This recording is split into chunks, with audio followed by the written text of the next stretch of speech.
नमस्कार। आज हम एक ऐसे सवाल की गहराई में जाएंगे जो शायद हम सबके मन में कभी न कभी आता है।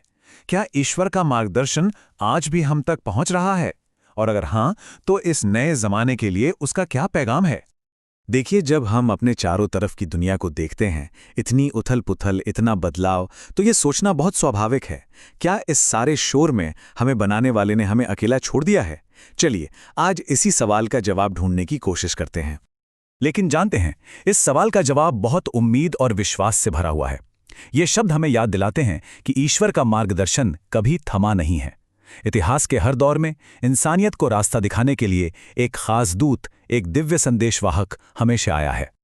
तो ये जो मार्गदर्शन है, ये कोई एक बार की घटना नहीं है, बल्कि एक अटूट चेन की तरह है। प्रकाश की एक श्रृंखला जो हर युग में इंसानियत का रास्ता रोशन करने के लिए भेजी गई है। और इस चेन की हर एक कड़ी को ईश्वर का प्रकटीकरण कहा जाता है। ये वो महान आत्माएं हैं जिन्हें हम पैगंबर या अवतार के नाम से जानते हैं। ये असल में डिवाइन टीचर्स हैं।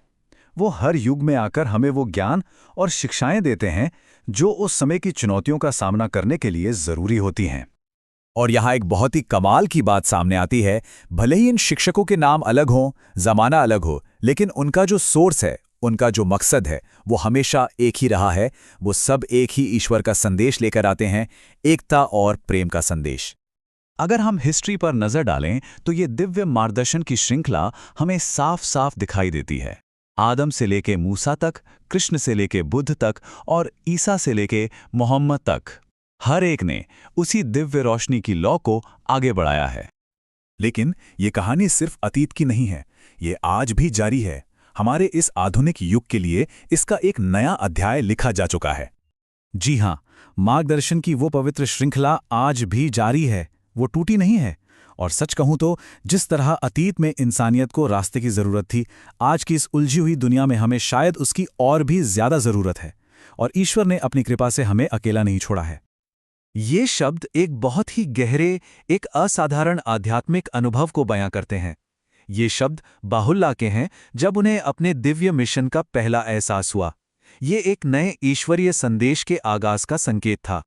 और इस नए संदेश को लाने वाले हैं बहाउल्लाह। बहाई धर्म को मानने वाले उन्हें इस युग के लिए ईश्वर का प्रकटीकरण मानते हैं, जिनकी शिक्षाएं खास तौर पर आज की दुनिया की जरूरतों को पूरा करने के लिए आई हैं। तो सवाल ये है कि बहाउल्लाह कौन सी शिक्षाएं लेकर आए? उनकी शिक्षाओं का जो सार है, जो सेंट्रल पॉइंट है, वो है मानवता को एक करना और एक पीसफुल ग्लोबल सिविलाइजेशन का निर्माण करना। देखिए, एक तरफ है हमारी दुनिया की सच्चाई, एक ऐसी दुनिया जो तरह-तरह के पूर्वाग्रहों, संघर्षों और आपसी फूट में बटी हुई है।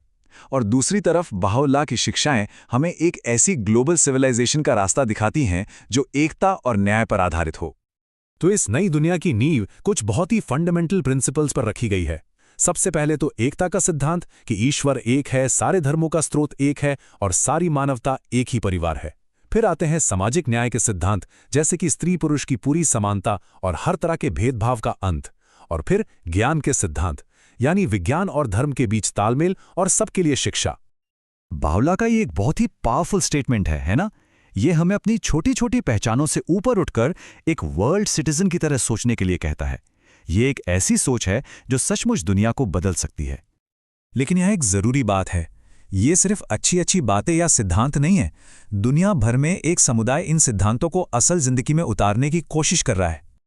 जी हाँ, दुनिया के हर कोने में बहाई समुदाय इन शिक्षाओं को सिर्फ किताबी ज्ञान नहीं, बल्कि अपनी जिंदगी का हिस्सा बना रहा है। वे अपने आस पड़ोस में, अपने शहरों में छोटे छोटे प्रयासों से एक पॉजिटिव चेंज लाने की कोशिश कर रहे हैं। तो इन समुदायों में क्या खास है? कुछ बातें हैं जो साफ नजर आती हैं। एक, भक्ति का माहौल, हर तरह के भेदभाव से आजादी, स्त्री पुरुष की बराबरी के लिए कमिटमेंट और इंसानियत की निस्वार्थ सेवा का जज्बा।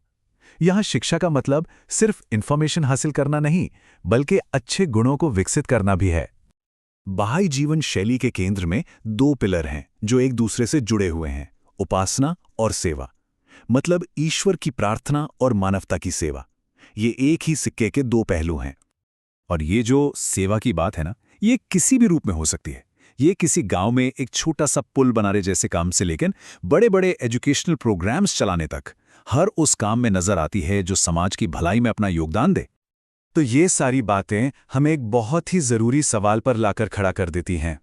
एक पीसफुल और यूनाइटेड दुनिया बनाने की इस कोशिश में हमारी भूमिका क्या है? इस महान काम में हम सब अपना योगदान कैसे दे सकते हैं?